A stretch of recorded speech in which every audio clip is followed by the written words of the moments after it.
Setelah pernikahan itu, maka Rasulullah Sallallahu Alaihi Wasallam bersama Khadijah hidup tenang, tentram, penuh dengan kedamaian.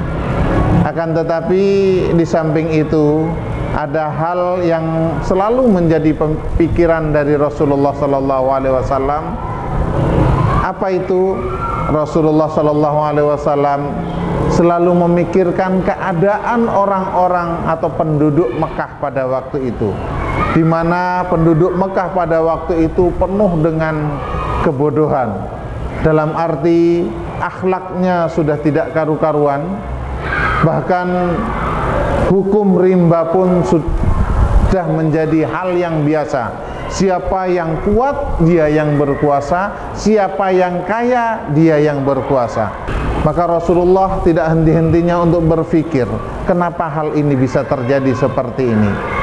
Menjelang umur 40 tahun, Rasulullah Sallallahu Alaihi Wasallam sering menyendiri, uzlah, sering menyendiri di sebuah gua di sebelah utara kota Mekah yang bernama Gua Hira. Hampir tiap malam beliau berada di situ, menyendiri, bertafakur, memikirkan alam semesta, berzikir, memuji Allah dan minta petunjuk kepada Allah agar diberikan petunjuk bagaimana bisa merubah keadaan penduduk Mekah pada waktu itu. Pada suatu malam, datanglah makhluk putih yang bersinar. Datang secepat kilat, tahu-tahu sudah ada di depan Rasulullah dan sembari memeluk Rasulullah, mengatakan, "Iqra ya Muhammad." Rasulullah dengan sedikit agak ketakutan menjawab, "Ma ana biqari." Saya tidak bisa baca. "Iqra," baca. "Iqra ya Muhammad," baca wahai Muhammad. "Ma ana biqari," saya enggak bisa baca. "Iqra ya Muhammad," "Ma ana biqari," saya enggak bisa baca. Maka dilanjutkan oleh makhluk tersebut, "Iqra bismi rabbikal ladzi khalaq, khalaqal insana min 'alaq, Iqra wa rabbukal akram, alladzi 'allama bil qalam, 'allamal insana ma lam ya'lam." Maka kemudian ditirukan oleh Rasulullah, "Iqra bismi rabbikal ladzi khalaq, khalaqal insana min 'alaq, Iqra wa rabbukal akram, alladzi 'allama bil qalam, 'allamal insana ma lam ya'lam." 5 ayat inilah yang diturunkan Allah pertama kali kepada Rasulullah Sallallahu Alaihi Wasallam, yakni surat Al-Alaq ayat 1 sampai 5. Dan makhluk putih yang bersinar tadi rupanya adalah malaikat Jibril yang menyampaikan wahyu kepada Rasulullah, sekaligus sebagai proklamasi bahwa pada waktu itu Rasulullah diangkat menjadi Rasul Allah, menjadi utusan Allah Subhanahu wa ta'ala.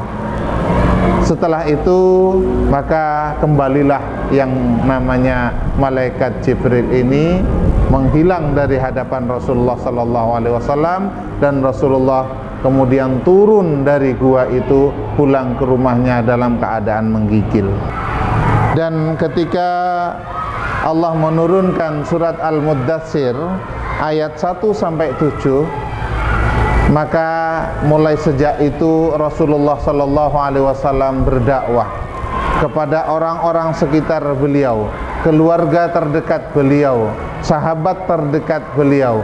Beliau berdakwah secara sembunyi-sembunyi, dan tempat yang beliau pilih untuk berdakwah itu adalah di rumah Al-Arqam bin Abil Arqam. Maka ada beberapa orang yang masuk dan mengikuti seruan Rasulullah untuk masuk menjadi umat Islam, memeluk agama Islam. Dan orang-orang yang pertama-pertama ini masuk dalam agama Islam disebut as-sabiqunal awwalun, orang-orang pertama yang masuk Islam. Siapakah mereka? Ada 39 orang yang termasuk dari as-sabiqunal awwalun. Salah satunya adalah istri beliau Khadijah, Ali bin Abi Thalib, Abu Bakar, Utsman dan lain sebagainya, dan masih banyak lagi termasuk Zaid bin Harisah dan lain sebagainya. Mereka itulah orang-orang pertama yang masuk Islam ketika Rasulullah Sallallahu Alaihi Wasallam berdakwah secara tersembunyi atau secara sembunyi-sembunyi. Kemudian Rasulullah Sallallahu Alaihi Wasallam menerima wahyu di surat Al-Hijr ayat 94 dan 95. A'udzu billahi minasyaitonir rajim. Bismillahirrahmanirrahim. Fasda' bima tu'mar wa a'rid 'anil musyrikin. Inna kafainakal mustahzi'in. Maka sampaikanlah olehmu secara terang-terangan segala apa yang diperintahkan kepadamu dan berpalinglah dari orang-orang musyrik. Maka itu artinya Allah memerintahkan Rasulullah Sallallahu Alaihi Wasallam untuk berdakwah secara terang-terangan. Maka Rasulullah Sallallahu Alaihi Wasallam setelah menerima wahyu tersebut mulai berdakwah secara terang-terangan. Pertama-tama Rasulullah Sallallahu Alaihi Wasallam mengumpulkan seluruh sanak keluarganya di kaki Gunung Safa dan menyampaikan kepada mereka bahwa Rasulullah adalah utusan Allah, bahwa Muhammad ini adalah utusan Allah, dan mengajak untuk menyembah Tuhan yang satu, yakni Allah. Tapi apa respon dari saudara-saudara beliau, terutama Abu Lahab? Tabban laka ya Muhammad, tabban laka ya Muhammad, celaka kamu Muhammad, hanya untuk ini kamu mengumpulkan kami di sini. Maka karena Allah tidak senang dengan apa yang dilakukan oleh Abu Lahab ini dan benci terhadap apa-apa yang dilakukan oleh Abu Lahab bersama istrinya yang selalu menghalangi dakwah Rasulullah, maka Allah mengutuk Abu Lahab beserta keluarganya, beserta istrinya, yakni tercantum dalam surat Al-Lahab. Tabbat yada Abi Lahab wa tabb ma aghna anhu maluhu wa ma kasab, dan seterusnya. Inilah yang diterima oleh Abu Lahab karena Abu Lahab benci kepada Rasulullah dan selalu menghalangi dakwah Rasulullah Sallallahu Alaihi Wasallam. Anak-anak, terus bagaimana sih reaksi dari masyarakat Mekah pada umumnya pada waktu itu? Maka reaksi yang ditimbulkan oleh masyarakat Mekah pada waktu itu adalah mereka memberikan hinaan, ancaman, cercaan. Bahkan kembali yang mempelopori hal ini adalah paman Rasulullah sendiri yang bernama Abu Lahab, dan juga dipelopori oleh Abu Jahal. Pada tahun 10 kenabian, yakni pada tahun 619 Masehi atau 620 Masehi, Abu Thalib sang paman yang selalu mendukung dakwah Rasulullah itu meninggal dunia. Betapa sedih Rasulullah ketika pamannya yang pada waktu itu umur 87 meninggal dunia, padahal beliau adalah orang yang selalu mendukung dakwah Rasulullah. Ditambah lagi 4 hari kemudian istri beliau yang bernama Khadijah, istri tercinta beliau, pun meninggal dunia. Betapa sedih Rasulullah, dan karena kesedihan inilah maka tahun itu pun disebut dengan Amul Huzni, tahun duka cita. Maka ancaman, hambatan dan siksaan yang diberikan oleh orang Quraisy untuk agar dakwah Rasulullah itu berhenti tambah besar. Bahkan pada waktu itu terjadilah pemboikotan, di mana Rasulullah Sallallahu Alaihi Wasallam beserta dengan keluarga Bani Hashim pada waktu itu diboikot, dilokalisir selama 3 tahun. Isi pemboikotan itu ditulis dan digantungkan di Ka'bah Salah satu isinya adalah kaum Quraisy tidak akan menikahi orang Islam, kaum Quraisy tidak menerima permintaan nikah dari orang Islam, kaum Quraisy tidak akan melakukan jual beli dengan orang Islam dan lain sebagainya.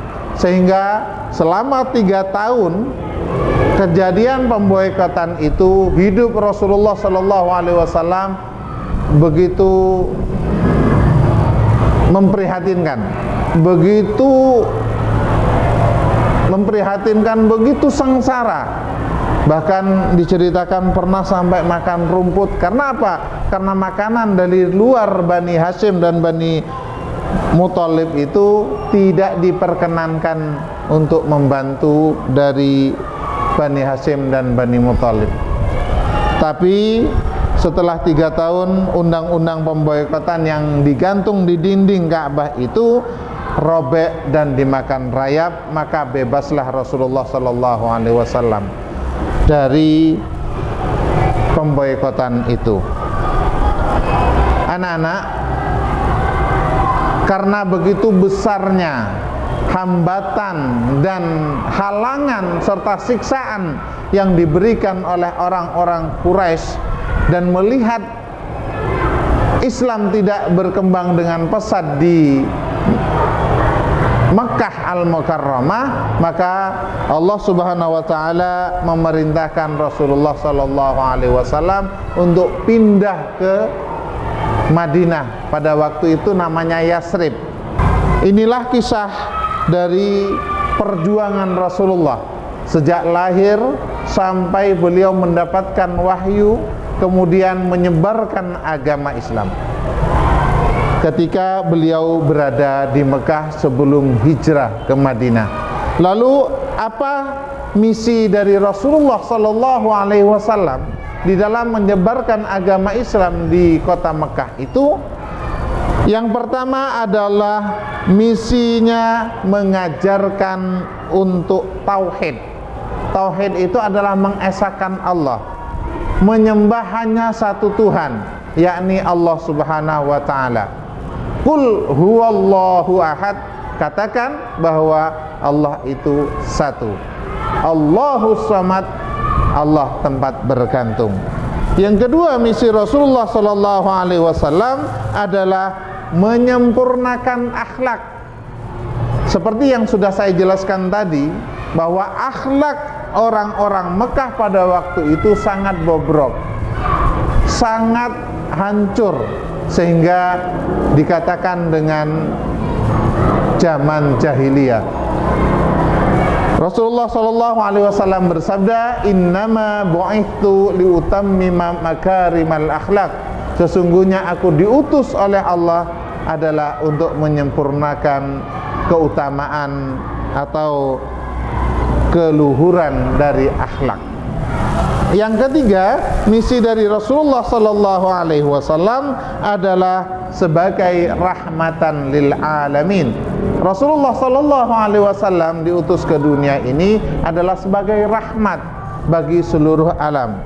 Wa ma arsalnaka illa rahmatan lil alamin. Allah berfirman di surat Al-Anbiya ayat 107, dan tidaklah aku utus engkau kecuali sebagai rahmat bagi seluruh alam. Dan yang terakhir atau yang keempat, misi Rasulullah sallallahu alaihi wasallam adalah persamaan hak dan kedudukan. Kenapa? Manusia itu dalam Islam pandangannya adalah sama. Tidak ada darah biru, tidak ada darah merah, tidak ada tinggi derajatnya karena keturunan, tapi semuanya sama dalam pandangan Islam, dan orang terbaik adalah orang yang paling takwa kepada Allah Subhanahu wa taala. Inna akramakum indallah atqakum. Orang yang paling mulia di sisi Allah adalah orang yang paling takwa di antara kalian. Inilah kisah dari Rasulullah sallallahu alaihi wasallam, mulai dari kecil, mulai dari lahir, menikah, mendapat wahyu, dan perjuangan Rasulullah sallallahu alaihi wasallam ketika beliau menyebarkan agama Islam di Makkah Al-Mukarramah. Mudah-mudahan ini bisa dipahami dan mudah-mudahan ini menambah khazanah keilmuan kita. Kita berdoa kepada Allah, apa yang kita dapat hari ini mudah-mudahan bisa bermanfaat buat diri kita, bisa bermanfaat buat keluarga kita, dan bisa bermanfaat buat masyarakat sekitar kita. Saya akhiri, wabillahi taufiq wal hidayah waridha wal inayah. Wassalamualaikum warahmatullahi wabarakatuh.